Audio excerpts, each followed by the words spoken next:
Hey folks, welcome to this latest lecturette. I think it's number 8, number 7, I'm not sure, but the label will say. Um, and I'm sorry to be doing this via lecturette and not in person as was the plan today, but I have a sick child, so I am home. And I want to talk today about the 12-tone composition assignments, the one you did, which I finally had a chance to look at.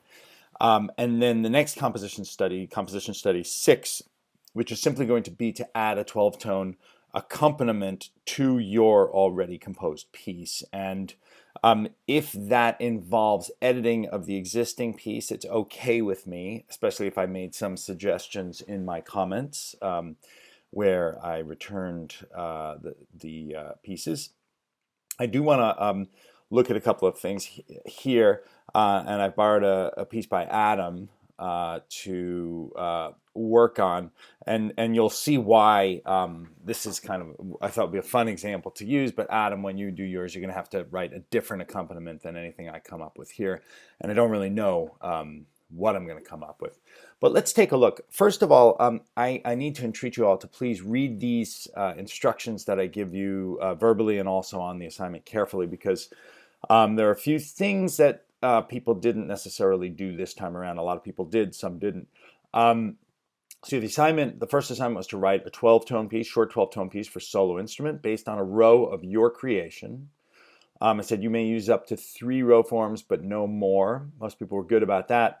I asked people to label your use of rows. So every row form should be labeled. And you see here in Adam's piece, PE, right? So I know this is prime form 11, right, PE. And then I said do a 12 count for each presentation. And for all of your order position labels, create a boxed number by first creating a text expression. And I give you instructions here how to do that. So some people did that, some people didn't.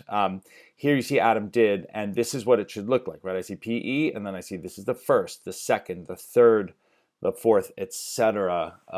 Numbers of the row. What some people mistakenly did, despite my repeated entreaties not to do this, was you labeled integers, right? You wrote E, T, 8, 1, 2, 9, 4, 0.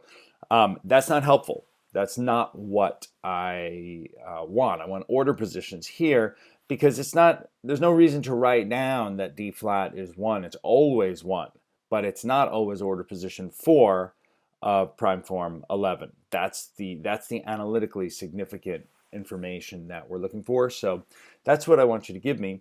And then sadly, a lot of people missed out on probably the easiest singing journal of the semester, which was to play or sing this melody. And Adam did play it, which is, you can see the little sound waves here. That was kind of a separate component of this. One additional word I'll say about that is, if you sing, not to make you crazy, but it makes absolutely no sense to sing order position numbers. You need to sing integers, right? We only ever sing either integers or solfege. So don't label the integers, but that's what you want to sing, because singing order positions is just crazy work. It'll make you crazy, and it doesn't really have any benefit to singing. Okay, let's give a listen to Adam's piece here. And you're going to hear Adam's performance of it, his 12-tone row right here. Let's see what it sounds like. There we go.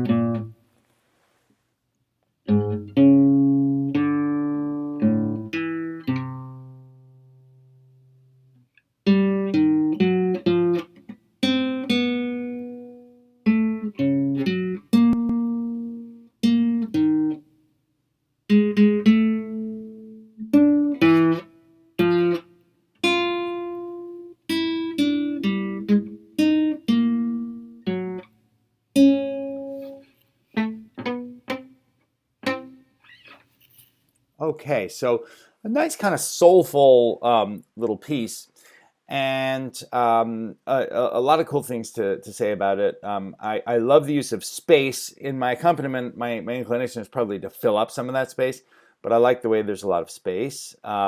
And I like that there is, if not necessarily kind of like a strong motivic continuity, there's definitely a feeling, a style, an air to this piece that gives it some personality. Interesting use of muted tones. I haven't used the word, seen the word pits used in that context for guitar, but maybe it is.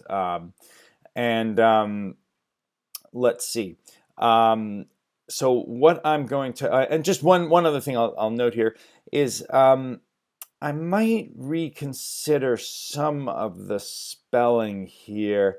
I'd love to be able to make this a C sharp, and to do that I would just move it down to C, down arrow, and then I hit a plus, and there's my C sharp. And then of course it almost makes me want to work backwards and think, okay, should this be a G sharp instead of an A flat? And therefore should this be should those be A sharps instead of actually, yeah, no, B, A sharp, so there's a kind of logic here which is just saying, all right, I can see this is a half step, I see this is a whole step, I see this is a fourth, and everything works out nicely. And then here I might think about putting in a precautionary, oops, that's not what I want to do. I want to do a equal sign for precautionary accidental. Here G to E flat, and then, I think this is probably better off as a G flat. Just so you can see the minor third there and then the half step down. I'm not going to get too far into that. Anyway, what I suggest you do for this assignment, what I'm going to ask you to do is to make a copy of your file. So this was created as a worksheet, but now it's going to be a copy which you're going, I believe, to need to share with me. And if there's a grade, this says graded, but this is no longer the graded version. I've already made a copy, but just so you know, in this drop-down list, if you go to score, you have this option, save as a copy, and you can choose save as a copy. So once you've saved as a copy, then what I want you to do is I want you to call this, you can retitle this Composition Study 6. Put your name here, Adam. We don't really necessarily need a subtitle. And this also, the subtitle could be the title of the piece. Walking the Stairs. Who knows? Maybe that's a good title. Okay, and then we're going to add an instrument, and I'm going to, I think it was Ned who influenced me to add, and I'm going to say plus instrument.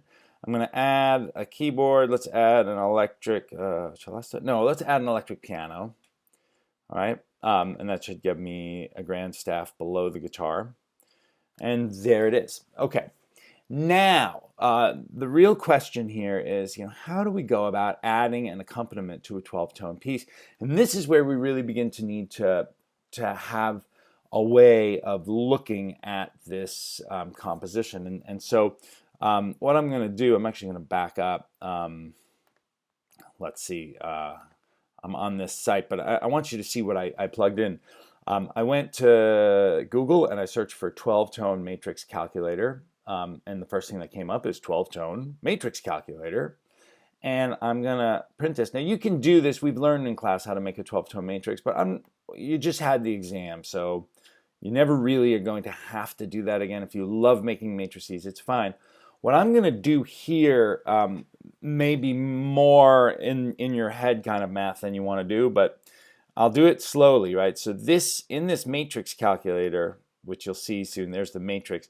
In this matrix calculator, there are 12 places to input from 0 up to B. We call this 1, 2, 3, 4, 5, 6, 7, 8, 9, 10, 11, 12 in our order position vocabulary, but it's okay. It's all pretty much the same. What I'm going to do is I'm going to go note by note, and since he starts on PE or P11, I'm going to enter the 0 form of the row for my matrix by just adding 1 to each of these integers. Now, you might want to write this row out and add 1 if you don't feel comfortable doing this in your head, but E plus 1 is 0. That's the first one, right? The second one is A sharp, so 10 plus 1 is 11. and then I get G sharp, which is G sharp is 8 plus 1 is 9, right? C sharp is 1, so I'm going to write 2. D is 2, so I'm going to write 3. I'm just adding 1 to each of these numbers. A natural is 9, so that's going to be 10. E is 4, so that's 5. C is 0, so that's going to be 1. And then moving this over a little bit, I've got 7, which becomes 8. I'm doing basically T1 of every element of the row. 3 is going to become 4, G flat, or 6 is going to become 7. And F, or 5, is going to become 6, okay? And now I can do my little check to make sure that I've entered the row right by just counting from 0 to 12. Here's 0, 1, 2, 3, 4, 5, 6, 7, 8, 9, 10, 11. So I assume if I've entered the 12 distinct pitch classes, I've probably done this correctly. And now I bring this up, I'm going to hit compute matrix. And there you go. There's my 12-tone matrix. This is P11, the row that Adam starts his piece with. And if we look back, Adam also used R5, right, which starts C, B, A, or O, E, 9. So here is R5, E, O, 9, and so on, right? So all the forms are here. And then what I might do in terms of deciding how to make an accompaniment is I might look at this matrix for a little while and see what kind of relationships I find. Now, the first thing I generally look for in a row when I have the matrix is combinatoriality. And combinatoriality is that quality of a row where the first hexachord replicates itself in terms of content somewhere else in the matrix in another discrete hexachord of a row. So in other words, if these first six elements of P0, I look at P0 just because it's easy right up there on the top, O, E, 9, 2, 3, 10, if I can find that somewhere else, you know, as either the first or second discrete, meaning the first 6 or the last 6 order positions of any row form. And I looked, and it turns out I can. I don't think this row has combinatorial hexachords. OE9, 2, 3, 10. There's some that are kind of close. Here's OE9, but then 1, 6, T, and so on. It just doesn't quite ever replicate, and that's okay. I mean, some rows do, some rows don't. Schoenberg and Webern worked very hard to use combinatorial hexachords. It depends what your interest is. If you're not overly concerned with creating aggregates, then you don't necessarily have to worry about it. One thing in studying this matrix that I discovered, which was interesting, is that Adam's first trichord, which is a prime form, I think, of O13, right? You can see it's the most compact normal order here would be 9EO, right, of the first 3, and that would become the prime form of that is O13. And it turns out that's the same as the last 3, 4, 7, 6. It's the same chord type. And let's see, I don't know that you can hear my keyboard. But, OE9, I'll make it loud. Maybe it'll be picked up by the microphone here. Here's OE9, right? And here is 4, 6, 7. And the result is that OE9 actually replicates in the R form over here, EO9. The order is different. The content is the same. That's something that I might choose to exploit, and that's going to be true of any row forms that have a T5 relationship. So Adam started with P11, ET8. If I took R4, right, that's a T5 relationship. T5 of P11 is P4. The first 3 pitch classes of R4 are 10, E8. That's the same thing as here. That might be something that interests me if I wanted to, present a kind of variation of the opening. I could also, if I wanted to, I could also use the R form of the original row if I wanted to create aggregates, right? P11, so R11. That's kind of always going to be the case, that the R form is going to have a completely different first hexachord than the P form, because I think it's obvious, right? I hope that little much is clear. Let's decide that I will play around with that relationship of P11 and R4, right? So what I'm going to do here is, let's see if I can just make this small enough. So I'm not sure I can. Let's see.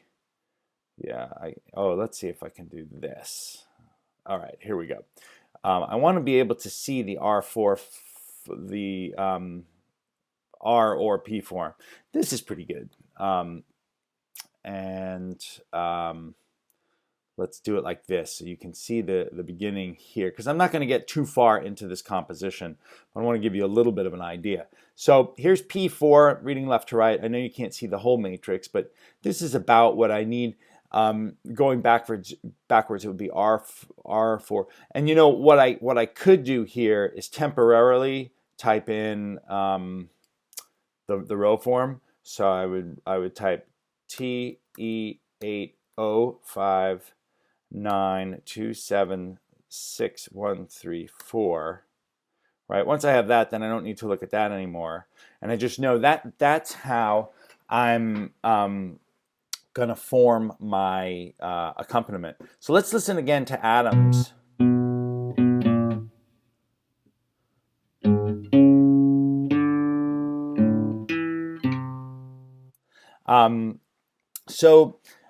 I'm going to play around here a little bit and just have a kind of call and response. And I promise you, I haven't done any of this pre-compositionally, so I don't know if it's going to work, but I'm going to have a little call and response here. Let's get out of play mode.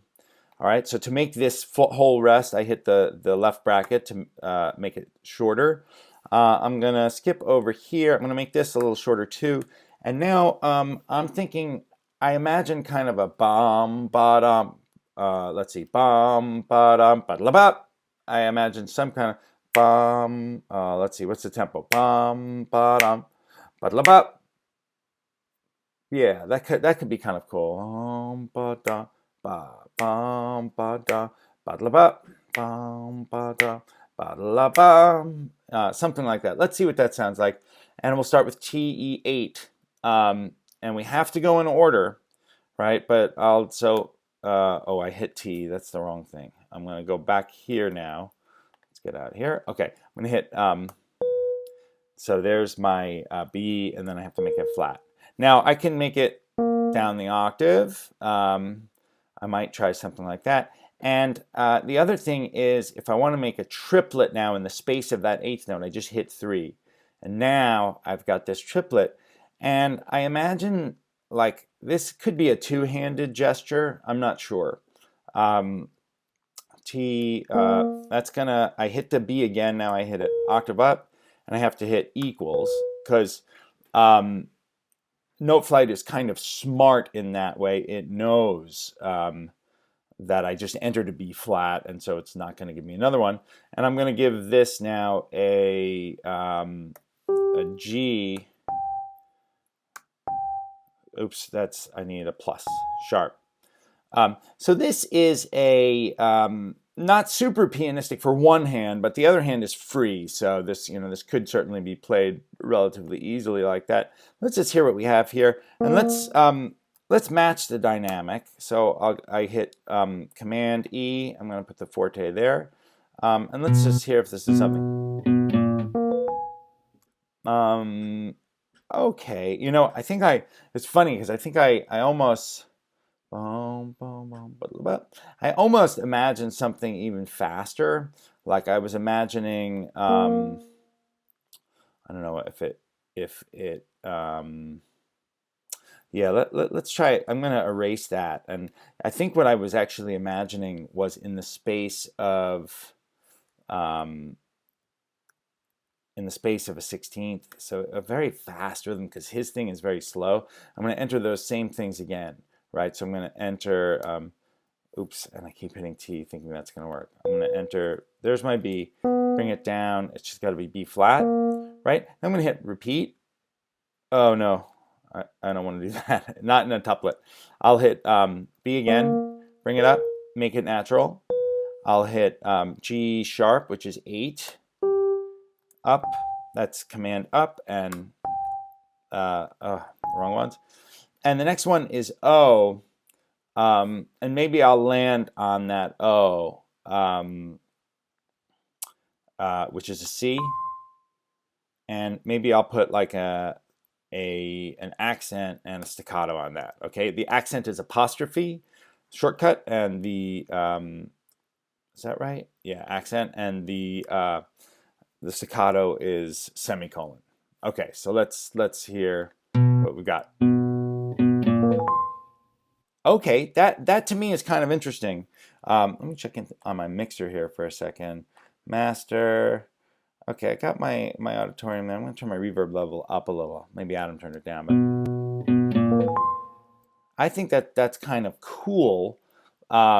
And you may not realize, that these first 3 notes, B, A sharp, and G sharp, are essentially here. This is the A sharp, B, and G sharp, right? And then we kind of go a different way. And the question is, what do I do next? My next 2 notes are O and 5, right? At C and F. And in this style, I see that I don't have a C or an F for a few beats here. So I might, at this point, use the left hand of the instrument here. And maybe just on the and, I'm going to create, let's see, 1, 2, where are you? Or maybe on the beat, actually. Maybe on the beat, which nobody's playing on. So make this longer again. I'll do a little die out of F, and then if I add Shift C and bring it up. Oh wait, we already have the C though. It's A. Okay. Let's hear what that sounds like, and I'll put an accent on that as well. And let's move this forte back over here. All right, so the composition process.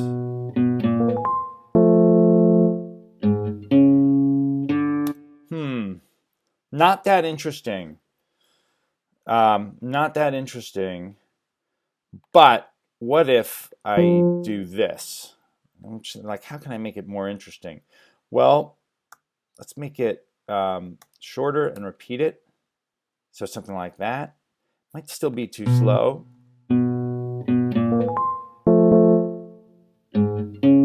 Okay.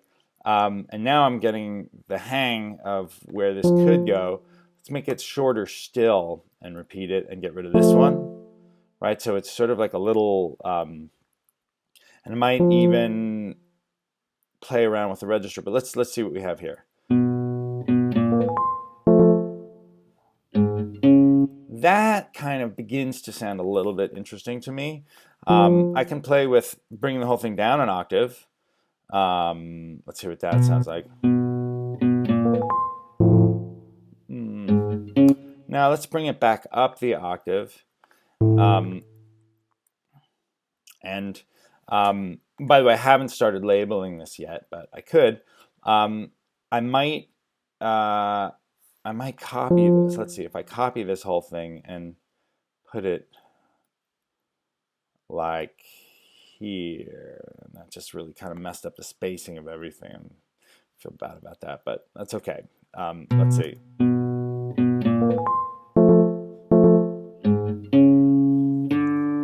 All right, maybe it's getting a little bit wacky here, and we might want to find a way to bracket all of these things together.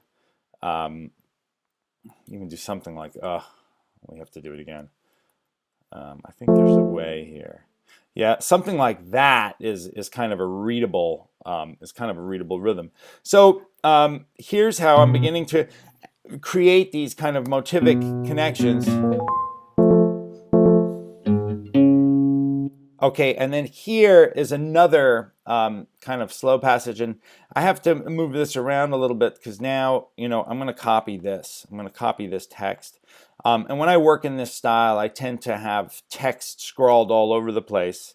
Putting it here just so I can see it. I know I was up to the second hexachord, 27614, or 276134,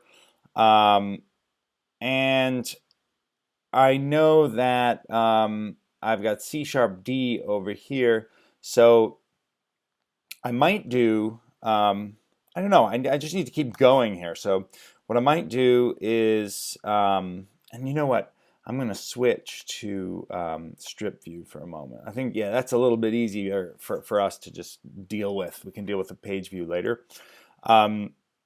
So let's hear, I think another figure like this would be cool. So,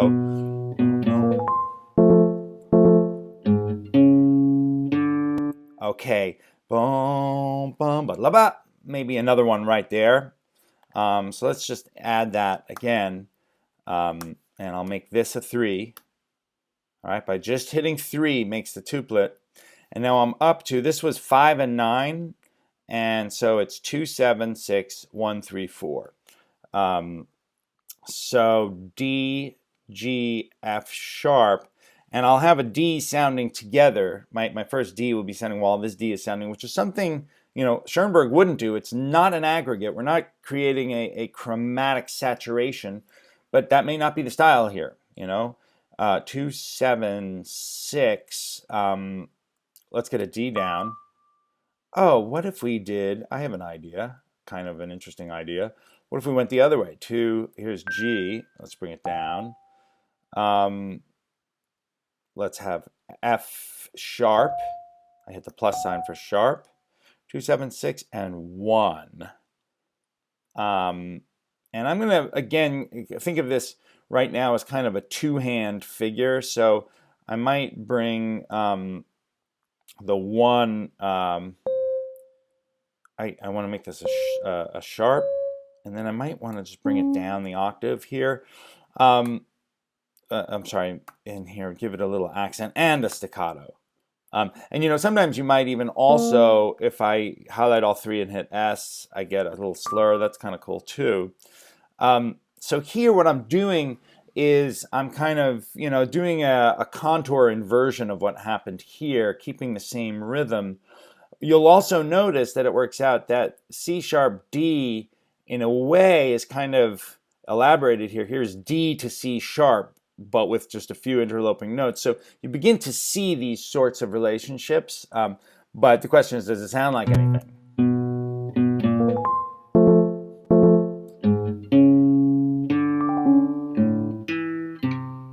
Okay. It sounds like something, and I want to bring this figure back. I like the idea of just keeping my figures simple, and I've got 3, 4 left, and I've got this long held note here. So I might just keep this pretty spare until I get to, and I might copy that exact rhythm, but I might start it here. And what I might do, just to make my life easy, is copy this thing. Right, so I highlight that. I hit Command C. I'm going to put this now because I know I want to start it there. I'm going to break those weird-looking beams, and so that's right curly bracket to just get that off. And I have to change the notes. These are the wrong notes. I need 3 and 4 now, right? So what I need is D sharp and E.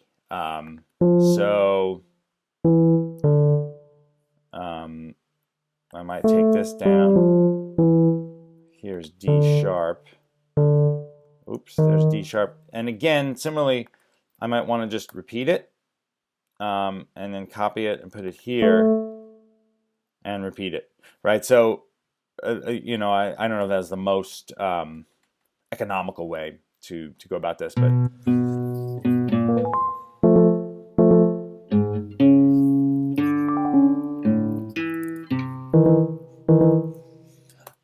and And there's the beginning of a composition. Now, if this were my piece, I think at this stage, oh, let's see, are we frozen? We may be in Weirdville. In Weirdville, I'm going to pause for a second.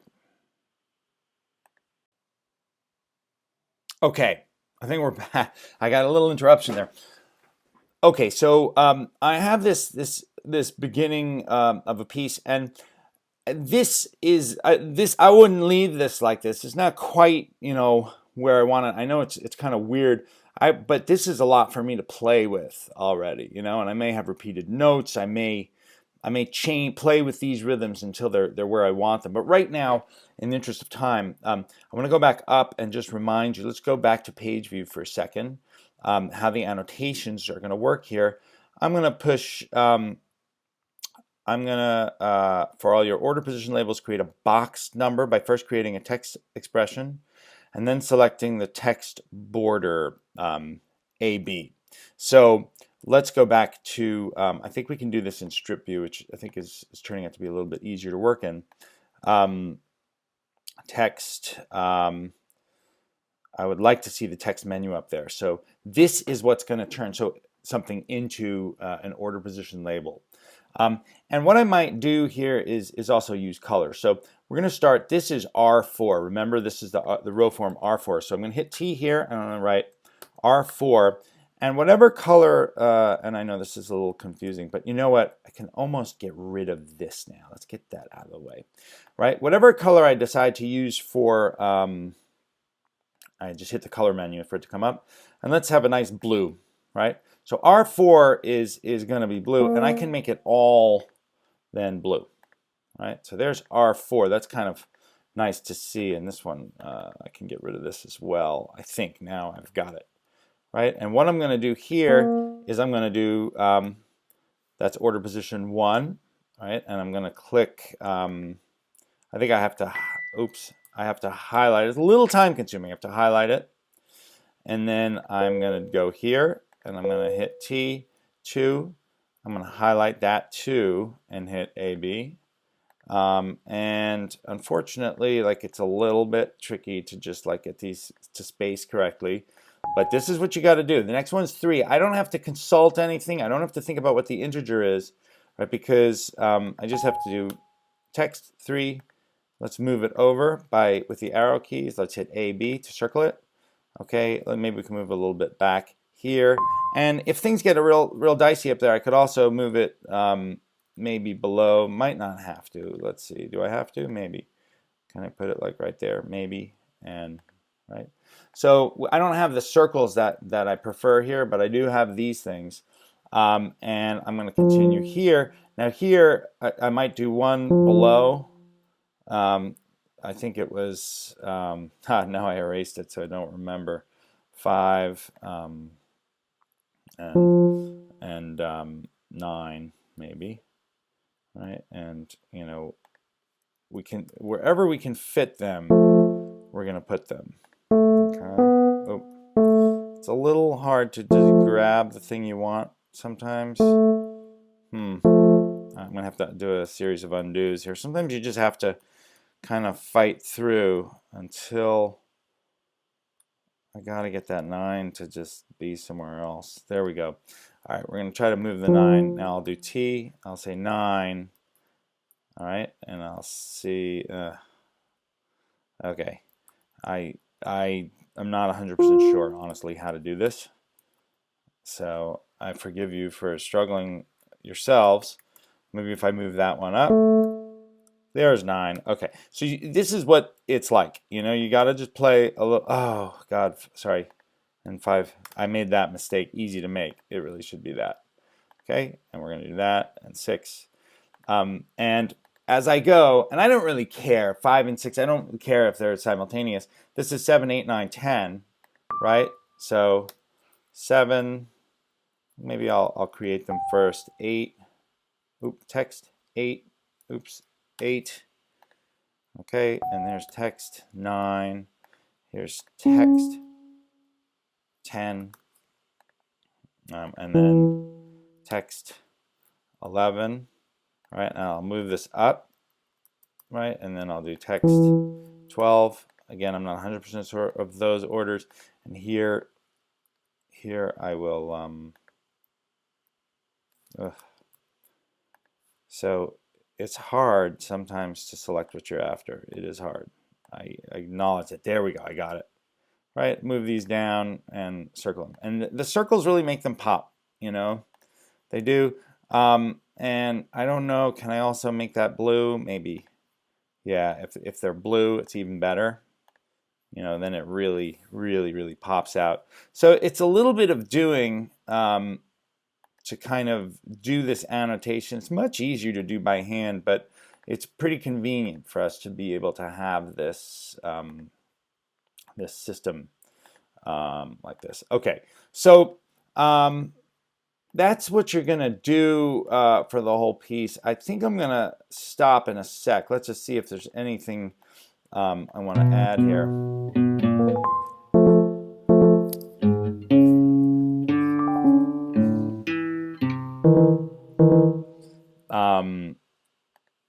Let's see.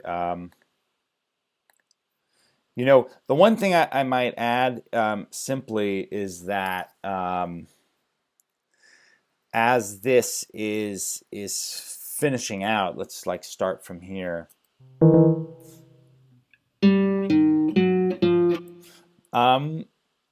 You know, but one thing I could imagine us wanting to do, and let's go. Let me sneak back at my.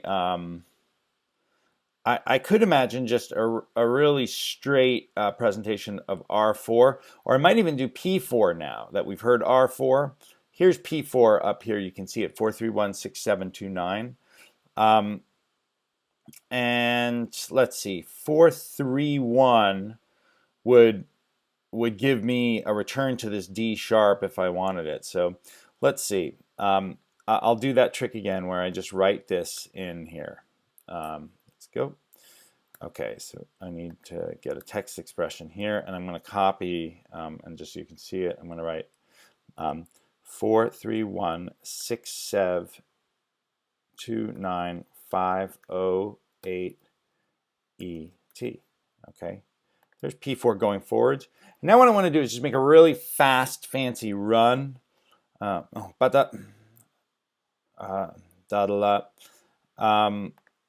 going to do it.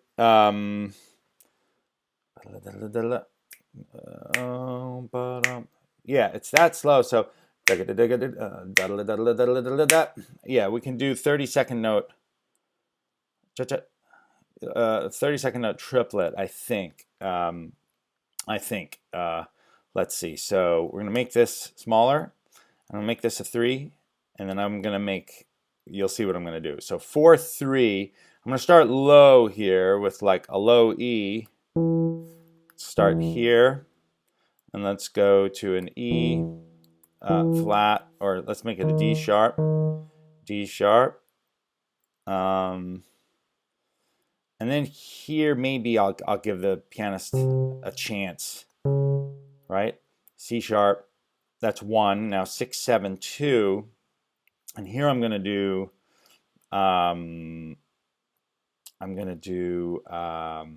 6. That's gonna give me a 30-second note sextuplet. I'm gonna go 6, 7, 2, 9, 5, right? I want to work my way up, so I'm gonna go 6. Oops, should be 6 is F. I'll go 7 G, 2. Whoop, let's make it natural. 2. And then maybe if I wanted to actually, I might reconceive that as a triplet and do something like this. Make that an 8th and make this a, or make this, I might continue the line up here, right? So after the 2, I have 9, 5, O. A would be here. A, 5, O, and then maybe just a chord of the last 3, looking at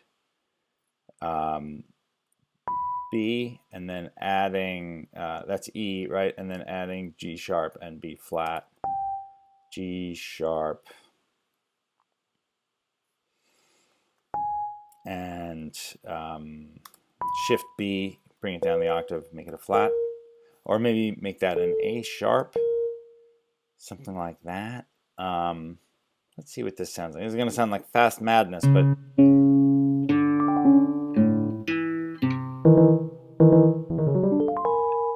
ooh, I love it. Okay, of course I love it. And I'm not right yet working up, and I want to sustain this. And let's see, A sharp, G sharp, B. Okay, so, and I'm going to let this, I feel like this should just sustain for like the rest of the bar. So what I can do is I'm going to hit repeat. I'm going to tie this with the comma. I'm going to go here and make this a half note. And I'm going to, again, put an accent on that hit because it just feels like it needs it. And this really should be a triplet. I can go back and make a triplet. I can make all of this a different color, actually, because this is now P4, right? So if I want to label this one, I would say text P4. And I don't know, maybe, who knows what color this should be. P4, we could make it green. P4, and I go through the trouble again of making that labeling. The annotation's a pain, but I want you to do it. So now this is what we have.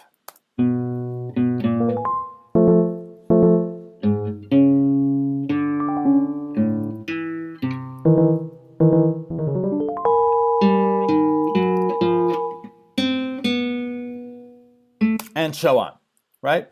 And that's a composition, and there's a lot of headache in moving these text expressions around, but you can do it with the arrows if you can select them. Just get them selected and then move them. Nothing is selected. That's a problem. So what I would like for you to do, and I'll switch this. Page view is not really helping me too much here. You can see some of it, right? We see our PE, we see our accompaniment, we see our next form, P4.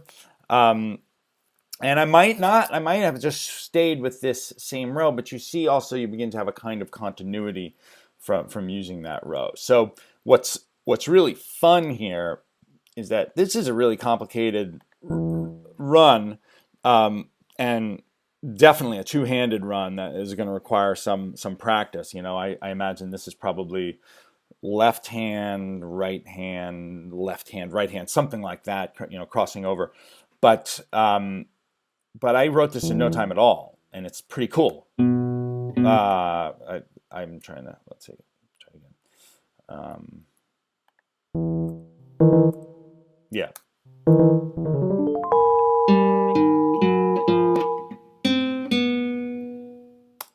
And I've created kind of a personality here for the accompaniment, which is a little bit different. It's a conversational with the main thing, but it's just fun. I'm just having fun, and I think that for me as a composer, the 12-tone style is 12-tone is a sound unto itself. I don't obsess like some 12-tone composers about the sound of a given row. I do look for relationships. I chose this relationship because the first three notes were related. First three notes of R4 happen to be the same as the first three notes in this row of PE because they're both the same set type, just a different order. But that's not necessarily crucial. I also do pay a lot of attention to, am I duplicating notes? If I am, is there a rationale for it? Like D to C sharp, amplifying the C sharp to D. In my own compositions that are 12-tone, I tend to like that aggregate sound. So sometimes I do use combinatorial hexachords, but that's it's not crucial at all, and you can write a fun piece without it. So this is composition, study 6. It's to write an accompaniment the whole way down.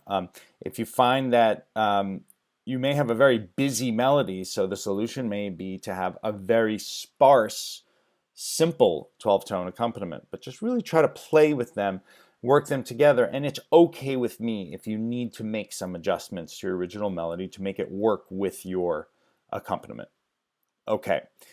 This is what I have for right now. I'm going to try to get another Lecturette video to you soon, but this assignment is due on Tuesday. So, and this will be our final real work with 12 tone materials, and then we're going to move on to some more fun stuff. So I hope you enjoy this, and I will see you soon.